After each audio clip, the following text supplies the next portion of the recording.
Thank you for coming. This is a great building to have this event in, although I'm not sure about those chairs you're sitting in. I mean, we're not offering any kind of chiropractic service during the break, so it's up to you to handle that. Chairs built in pioneer times can give you a rough ride sometimes. So, glad you're here. So you're at an apologetics conference, and I've used the word apologetics a lot of times, and I've discovered at apologetics conferences that it's very important to actually tell people what apologetics is. It's not unusual for half the people to be going, I still don't know what that is. Glad to be here, but what is this all about? It's a very simple concept, all right?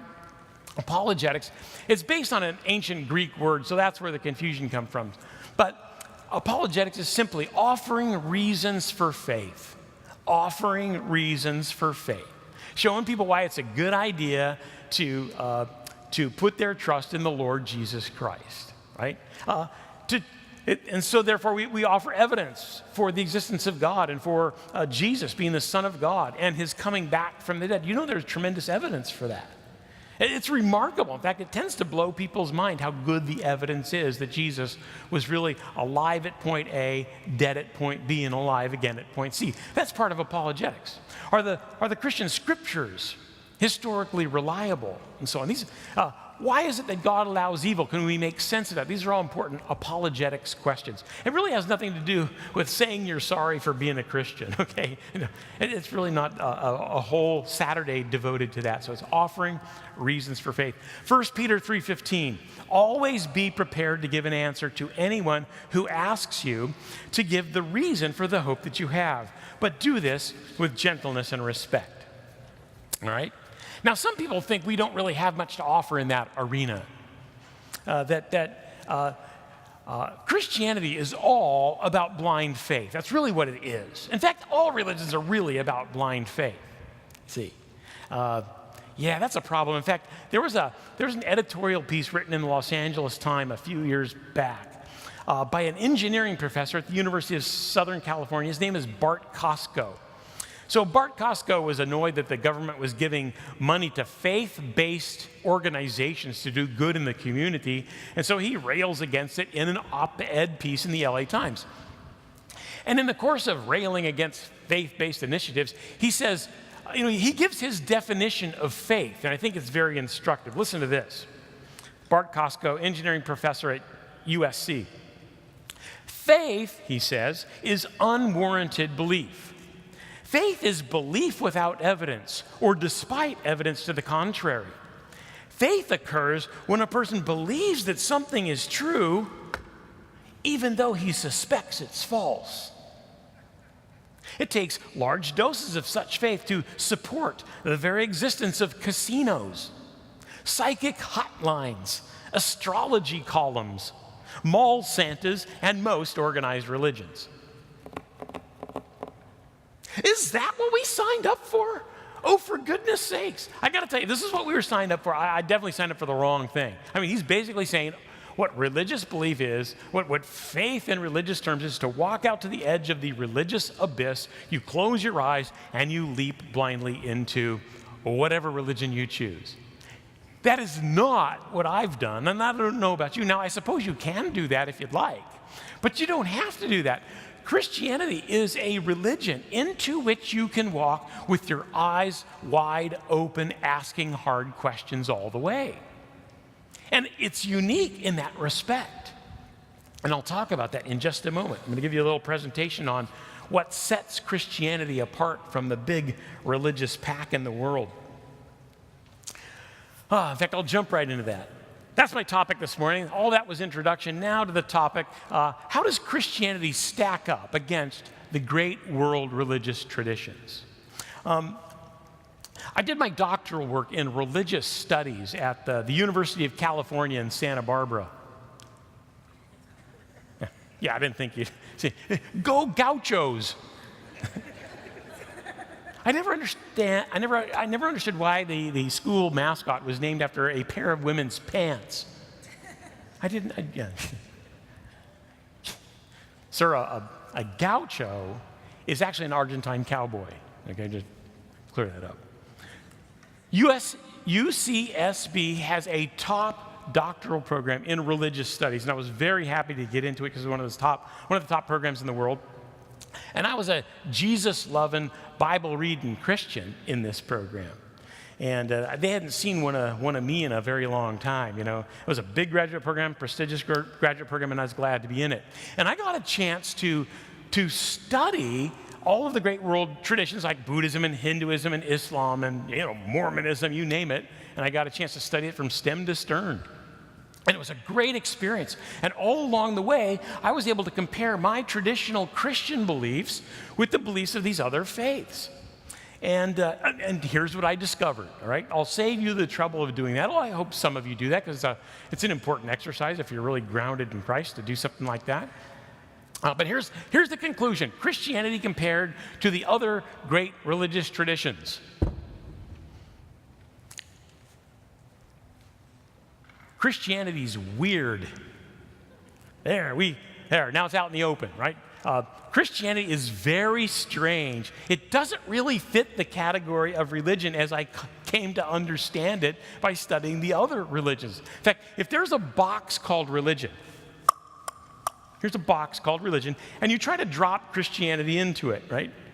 It doesn't go in the box. Now, you can saw pieces off and push some more, and it's a very hard time getting in the box. It's like a cat.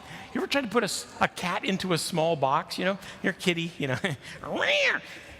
It won't go in the box. That's how Christianity is to the category that we call religion. And there's a number of features of Christianity that really set it apart in rather dramatic fashion. In fact, let me hit you with the first one that really captured my attention. I have a background in science, so this especially grabbed me. Christianity has this feature. It's testable. It's testable. Now, what I mean by testable is that you can offer evidence for it, you can offer evidence against it, and the evidence actually means something. In other words, you can actually decide whether or not to be a follower of the Lord Jesus Christ based on the evidence of the case. Now you're thinking, well, can't you do that with other religions? Well, no, not really. Some religions are very upfront with that, like Zen Buddhism, for instance. If you're a practicing Zen Buddhist, you really don't care about the evidence of the case. What you really care about is, do you sense that you are moving closer to enlightenment on an inward basis through your meditation and teaching practices and so on? That's what you're interested in if you're a Zen Buddhist. You don't really care at the end of the day if the Buddha existed or not, or whether he taught the Four Noble Truths or the Eightfold Path. It doesn't matter. What matters is your inner state, and are you making progress towards enlightenment? That's what's important. So Zen Buddhists are right up front with that evidence in the case, what's that about? Some religions sound like they're testable, but then when you check them out a little bit, you poke, you prod, you ask them questions, it turns out they're really not. I discovered Mormonism to be like that. It's one of my areas of specialty, so I've had a chance to really study Mormonism from stem to stern. And now it sounds like it's testable, and no doubt many people in this room have had visits by the white-shirted, bike-riding Mormon missionaries. There they are at the door. Now, you've studied up on this stuff. You've read some of the important books, and you're ready to engage these young 19-year-olds, on their missionary quest, and maybe introduce them to a different way of seeing things. And so you're there ready for them. They come to your door, and you start a conversation with them. And, of course, they want to do the presentation first. And so they do a wonderful little presentation about Joseph Smith, a young prophet who finds gold plates upon which are etched reformed Egyptian characters, and by the gift and power of God, he's able to translate these characters into what we call the modern Book of Mormon. And there's all kinds of other interesting sidelines and miracles and things, and you're paying close attention to all of this, and so much of it sounds like it's testable. Right? Like the ancient reformed Egyptian language. Did it really exist? Is there any evidence for it? So you're thinking about all the questions you have. So they finally finish their presentation, and you ask a couple of questions, right? You just lay them out there. And what happens? What happens? Some of you know exactly what I'm talking about here. The missionaries at the door do something. They step back, and they go, look, Those are really good questions, and honestly, I'm not sure where to go with those. But you need to know something. We have had an experience that this is true, right? Traditionally, it's called the burning of the bosom. We've felt something inside. Now, I'm a big fan of religious experience, so I don't want to poo-poo that. But notice, it's a replacement for some hard investigation. Instead of answering the questions or digging for the answers, it's really all about suddenly their heart. So it sounded like it was testable until you poked and prodded a little bit, and then suddenly it wasn't. It was really about what's going on inside the individual Mormon. Now, we've got internal experience in Christianity, and I wouldn't give it up for anything. But it doesn't end there, does it? No, we've got everything outside of our own experience to line it up with also. I mean, we can sing that great hymn, "You ask me how I know he lives within my heart." That's a great truth, but it doesn't end there with Christianity. It also turns out it's a historical religion. And if Jesus did not come back from the dead, Christianity is simply not true. Yeah. So sometimes I'm in churches and they actually gasp at that point. Who let him in here? Now, where would I get that idea? If Jesus did not come back from the dead, we really ought to go do something else. I actually found that in the Bible. Check this out. I think this is a scriptural confirmation of of this idea that Christianity is testable.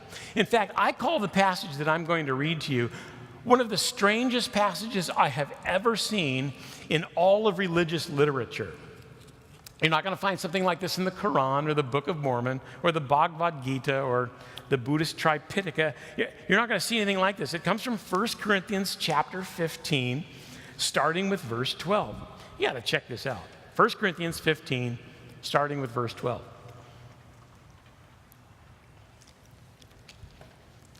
Paul writes this.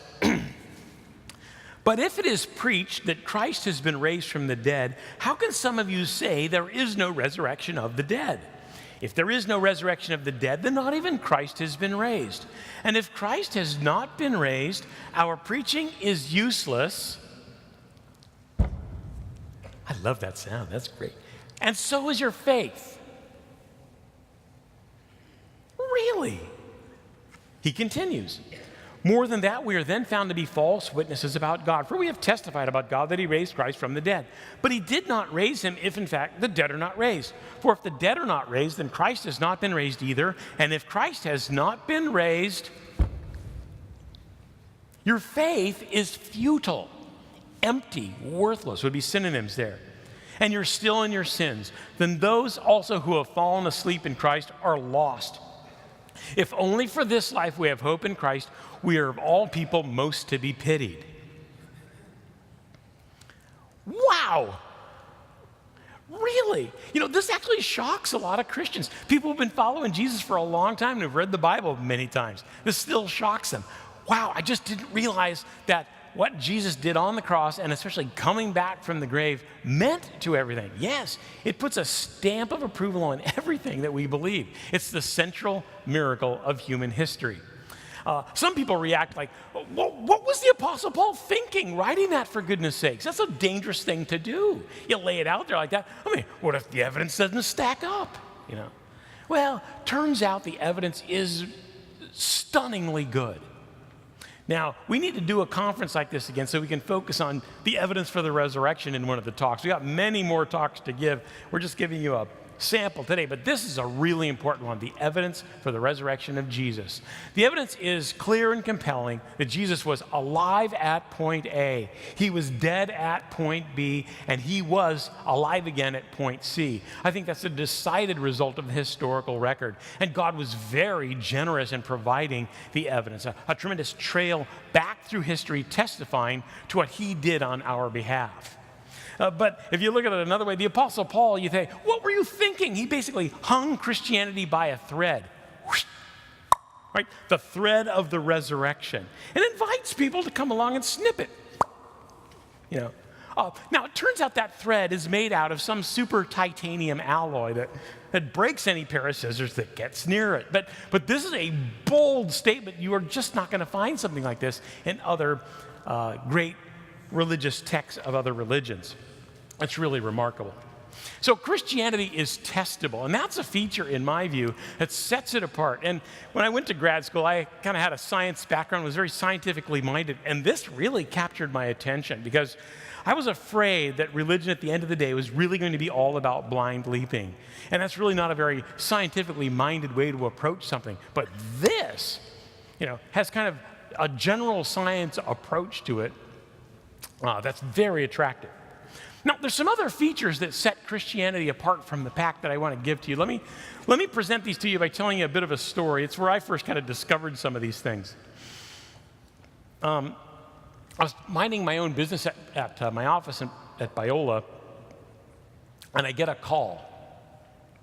The guy on the other end of the line was looking for a fundamentalist. Are you a fundamentalist? I'm looking to speak with a fundamentalist, please.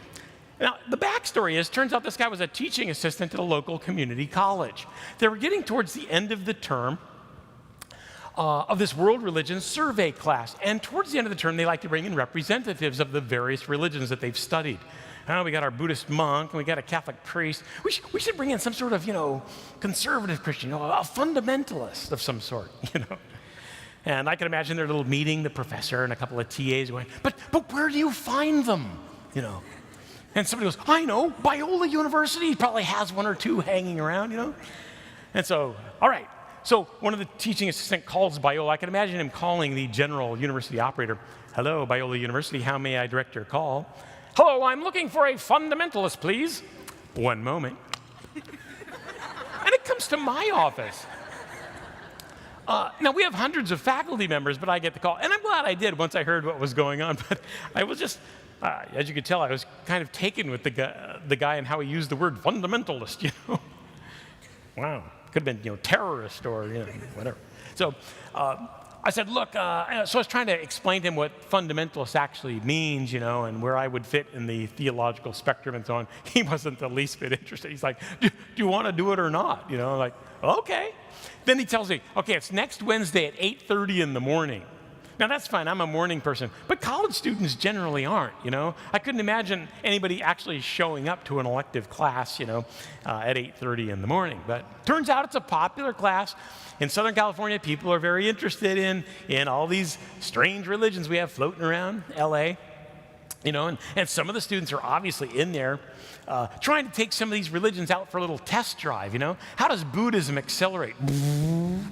How does Islam handle in the corners? They want to see what these religions are about. Maybe they want to sign up for one, So I'm driving down there and find the place. I walk in, and it's a decent-sized lecture hall, which surprised me because I didn't think there'd be many students. But in they came.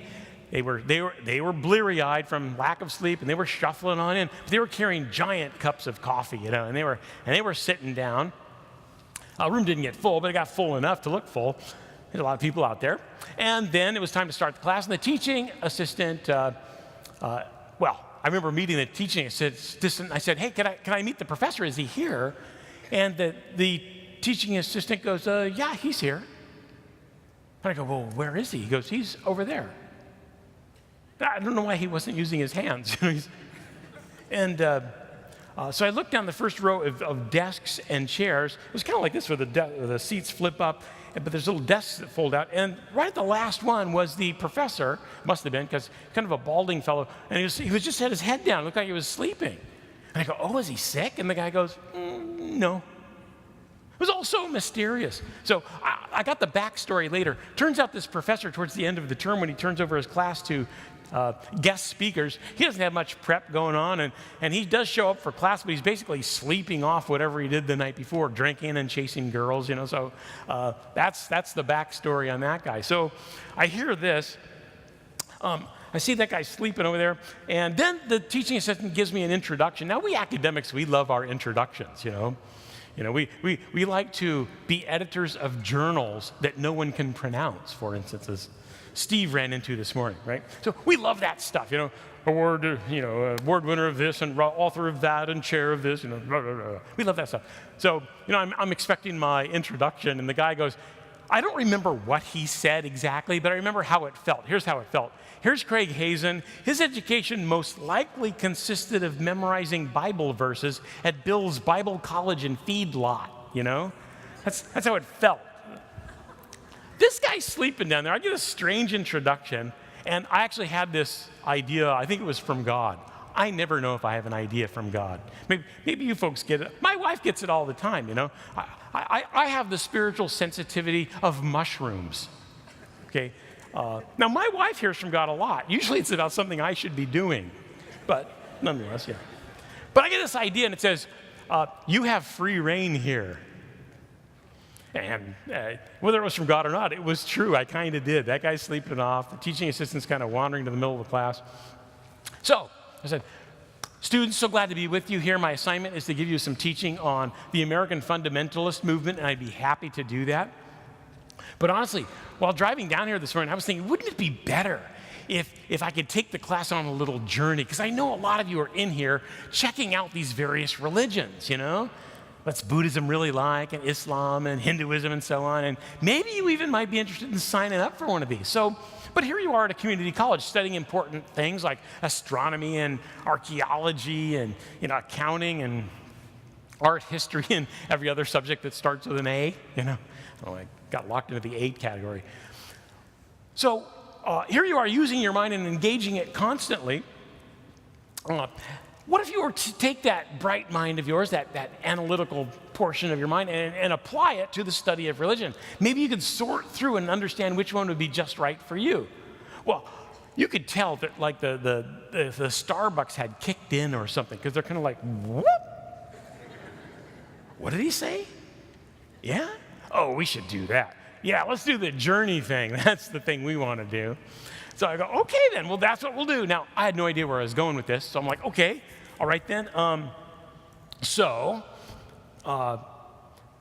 if you're on a religious quest of some kind, it seems to me that you really ought to start that quest with Christianity. You look like they did that morning. Kind of like, yeah, so one guy, he raises his hand. He's sitting directly in the center, in the back of the room. And by the way, in the novel I wrote, I actually put this guy in the book because he was just such an interesting character. He was a guy sitting in the back, and he had long blonde hair. He had a skateboard with him. He's obviously just a local surfer guy, you know. And turns out this guy was way smarter than he looked, you know. He was sitting next to two guys who were also obviously surfers, but they were no smarter than they looked.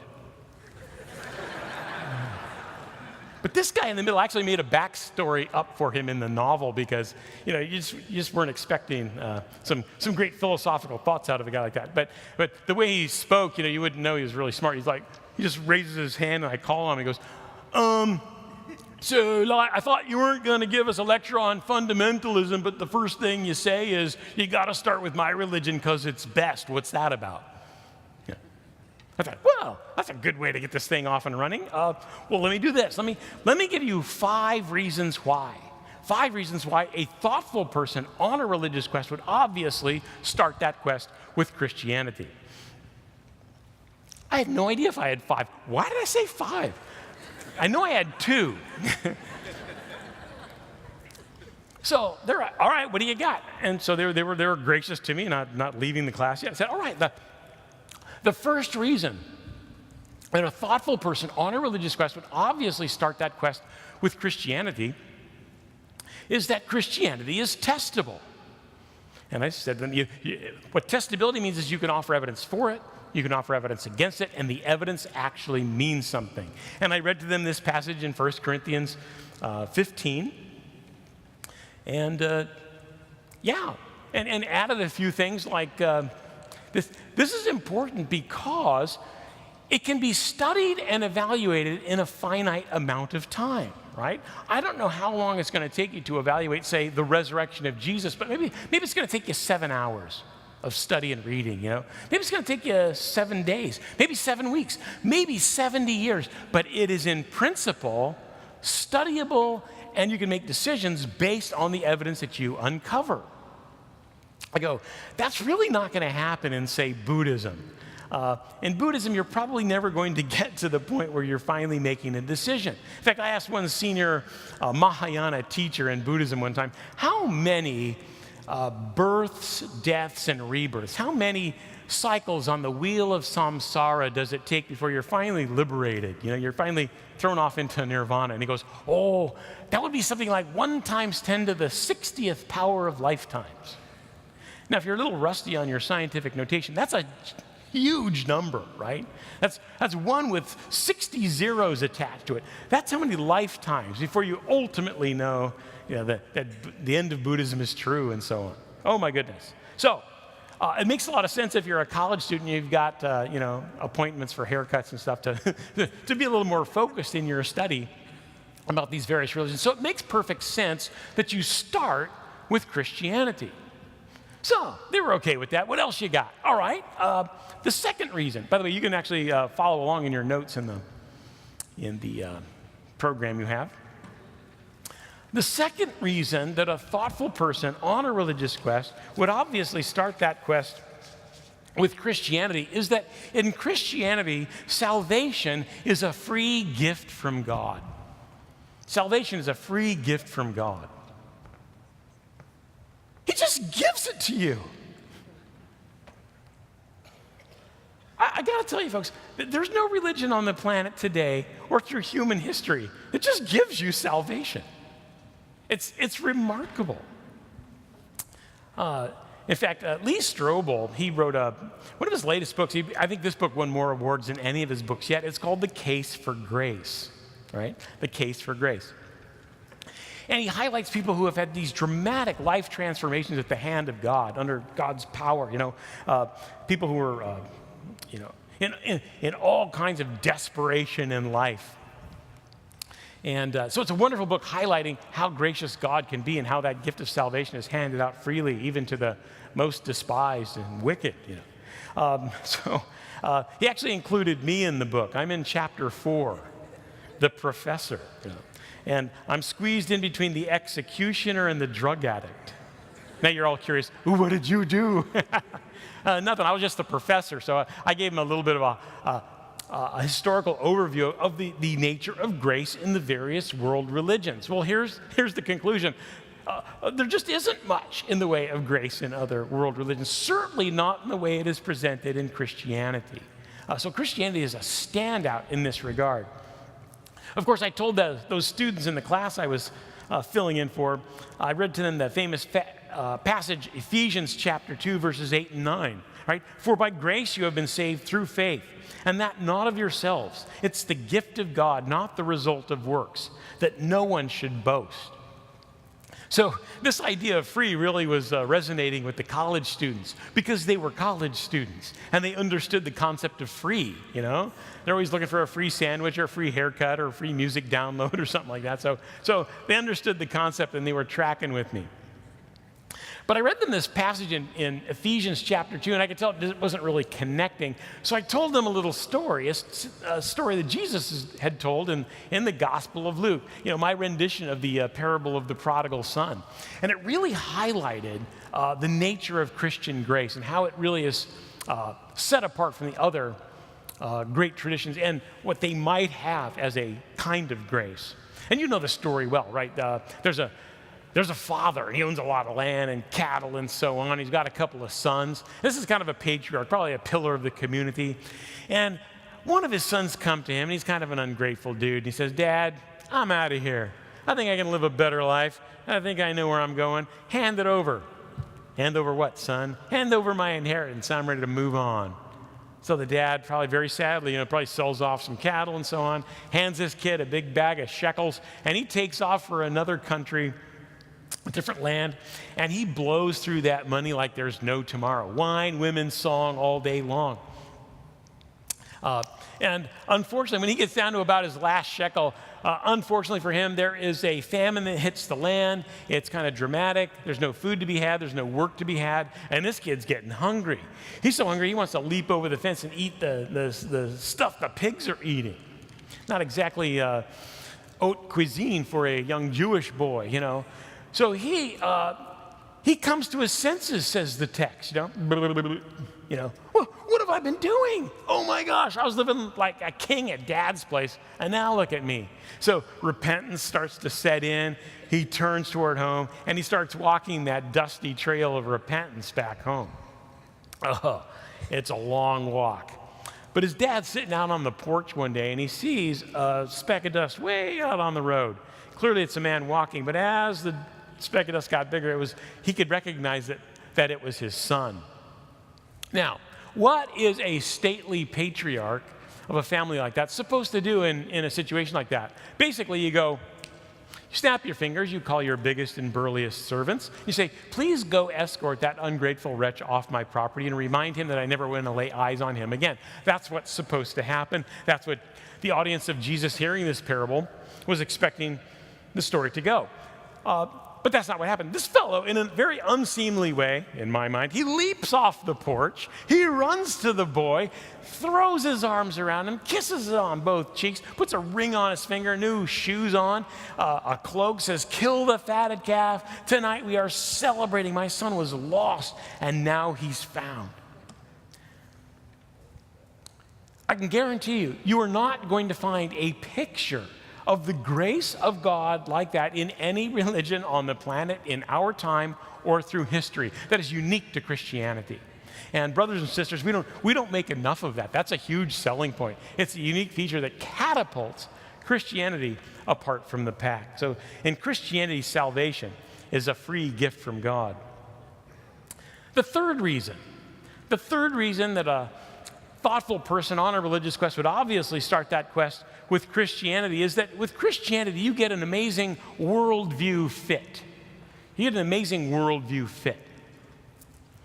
What I mean by that is Christianity paints a picture of the world that matches the way the world really is. Christianity paints a picture of the world that matches the way the world really is. Now, at this point, I've used my two things that I was already percolating on. Now I'm kind of making up stuff for the... And I think it was apparent that I was kind of making up stuff at this point, kind of off the cuff. I thought it was a pretty good idea. But skateboard guy raises his hand, And he said exactly this. He goes, I think you're just making up stuff now. I go, ugh. So I said,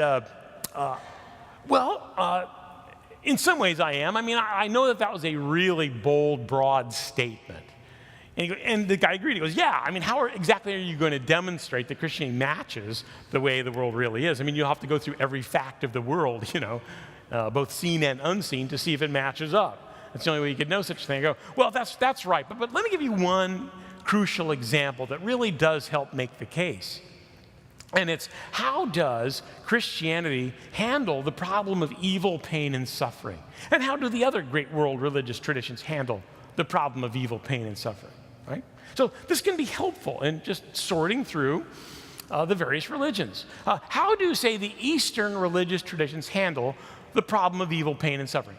By and large, they handle in about the same way. There's lots of nuances, lots of differences, but in its center, they're about the same in that here's the move that is made. There's evil, pain, and suffering. We simply have to come to terms that these are illusory, right? These are Maya, a Sanskrit term for illusion. That's how we deal with evil, pain, and suffering. We simply come to terms with it being an illusion. And as we assimilate that idea rather deeply, evil, pain, and suffering will evaporate from our lives. Right? That's how it's taken care of in most Eastern religions. And so the students knew a little bit about this, and they were tracking with that. Then I said, now, is that really painting a picture of the world that matches the way the world really works?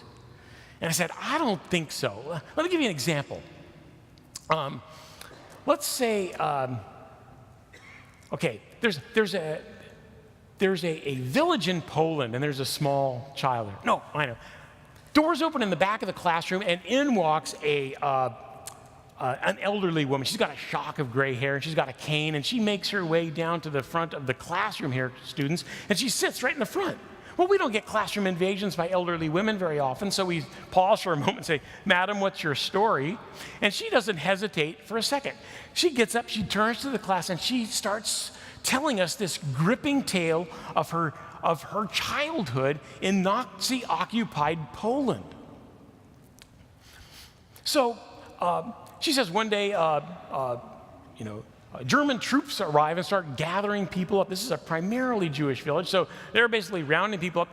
They say they're taking them on a train trip, and they had them pack little suitcases, but that was all for show. They took those suitcases, they threw them in one boxcar. They'd rummage through them later. They stuffed all the people into another boxcar. They stuffed them in so tightly that nobody could move to sleep or to fall down or whatever else. In fact, if a person died en route to the camp of concentration, they wouldn't even hit the ground. They were stuffed in so tightly. Could you imagine how awful this would be in the sweltering summer heat with no water, no facilities, no nothing? It was literally hell on wheels.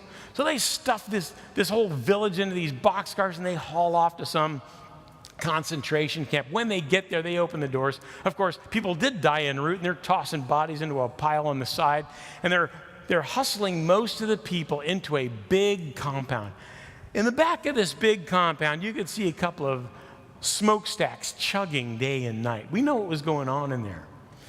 This little girl, she was fortunate enough to be hustled into a different camp where she was going to be put to work. The rest of her family, the rest of her village, all hustled into the big camp. So this little girl's working her fingers to the bone, just a little thing. And one day, fortunate for her, Russian troops, the Red Army, comes into town and liberates the camp. But here she stands all alone, just a little thing, wearing nothing but rags, almost starved to death. But somehow, all her family gone, all her village gone. But somehow she's able to pick herself up, dust herself off, and she marches down through the decades, and she stands before us in this classroom today. What are you going to say to her? Are you going to say, cheer up, lady, turn that frown upside down. Just think happy thoughts and the world will be your oyster. Is that what you're going to say? No! Why? Because this woman really suffered, and we know it. And to deny it is simply to deny a big chunk of life. We need a worldview that can handle the problem of evil, pain, and suffering, not call it an illusion and brush it off the table. Christianity takes on the problem of evil, pain, and suffering right to its face. And we don't deny it. We have to figure out how to work with it. And you'll hear a lot from Clay Jones on this topic. So you'll really enjoy that. Well, no, you won't. You'll only enjoy half of it, actually. But you see the problem here. How does Christianity deal with evil, pain, and suffering? Well, we don't deny that it exists. Now, we don't have the answer for every individual instance of evil, pain, and suffering, but we know why evil, pain, and suffering is here. Clay Jones will highlight that. But what we're called to do in the face of evil, pain, and suffering is not to call it an illusion, but to call it real. And we are called to leap down into the trenches with those who are suffering and to bear them up the best we can in the name of the Lord Jesus Christ, who himself suffered dramatically, right? And we worship a God who has promised one day to wipe away every tear and to correct every moment of injustice. Now, there's a robust way to deal with the problem of evil, pain, and suffering. But if you're calling it an illusion and brushing it off the table, you need to go out and get a different worldview, because that one's not really handling the heavy lifting.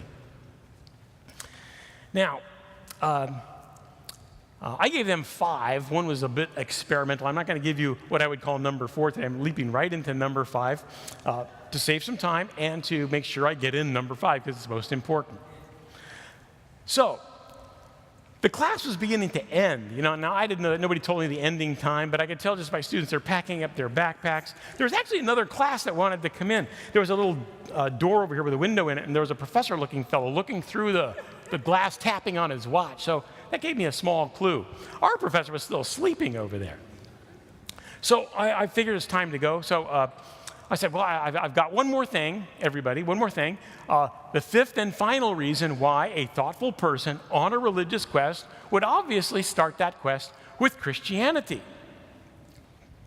And it's this: Christianity has Jesus at the center. Christianity has Jesus at the center.